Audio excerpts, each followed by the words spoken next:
So I have here the Zolo Liberty Plus Kickstarter project, and the problem that I'm having is with my left earpiece, the earbud, the volume went quiet.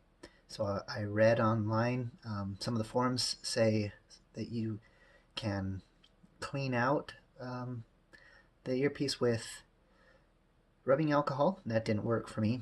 And another suggestion is to disassemble the covering and take a look at it. So that's what I'm going to do. And I already did it, but I'm just going to show you the steps. Now, I didn't have what was recommended. Someone said sharp nose tweezers.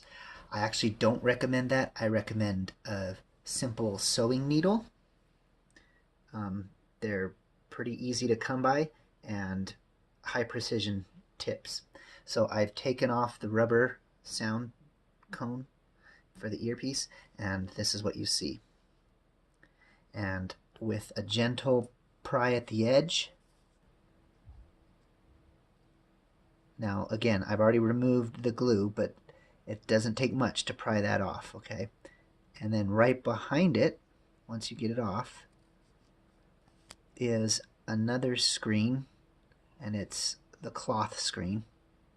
So I'm going to take that off too. So now you see the two screens there. And then you can see directly into it. There's the sound cone. Now, what happens is some people report grease or some glue or something plugging this hole. So regardless, because you've removed these two pieces, you're going to want to clean this area around here, and you're going to want to clean anything that you see inside. So do that before the next steps. And what has happened, at least on mine, is not that there was glue or gunk in here, but that the screens themselves, and you may not be able to see it here, have become contaminated and with whatever. So if you can kind of see there, you see how you should be able to see through that perfectly, but there is stuff clogging it. And it's even a little bit worse on this one. So basically gunk, dead cells, whatever, gets in between the filters, in between the screen holes. It's kind of hard to see, but that's kind of gives you an idea of what I took. Some high quality photos that I'll put inside the video, so you can see that indeed these are blocked. And the way that I know that that's true is because I powered it on with no mesh filter or anything, and the volume is no longer low, it's perfect. So my solution is I'm going to take these two screens and I'm going to clean them the best I can with, I'm going to soak them in rubbing alcohol, and then if I need to, I'll hold one in a pair of tweezers and poke the individual holes out and get all the gunk out of them until they no longer have obstructions.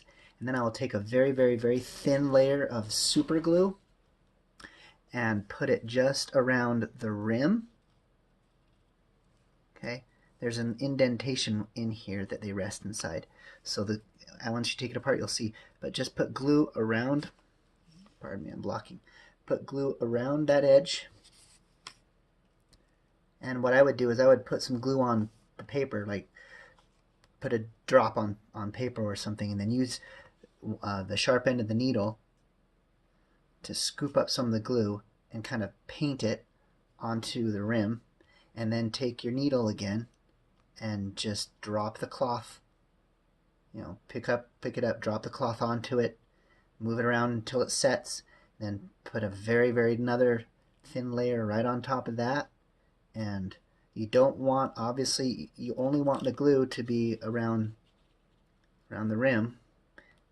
Try not to get any glue in the middle, because then of course it will be blocking the mesh again. So if that does happen, you just have to wait till it dries, and then you'll have to poke out the holes with your needle, or buy a piece of mesh and put your own mesh on top of it. Anyway, I hope that gives you an idea of how to get this off and what the problem is. It definitely worked for me. I suggest this solution for anybody that's out of warranty and has low volume in either the left or the right earpiece. I suggest that you first attempt some of the other troubleshooting, like other people recommended a Q-tip and moistening the area with rubbing alcohol and letting it sit, and then you can try to suck the gunk out. Honestly, the rubbing alcohol getting in past there is not going to hurt it as long as you have them powered off. It'll dry out, so don't worry too much about excess rubbing alcohol. Just again, hold this for 6 or so seconds. The light will go red. It'll be powered off. But whatever you do, if you decide to take this off, again, you do it at your own risk, but realize that it's not that big of a deal. And if you want to, you can just leave them off. Of course, you risk getting water and contamination in there. But anyway, hope you enjoyed learning a little bit more about it, and good luck.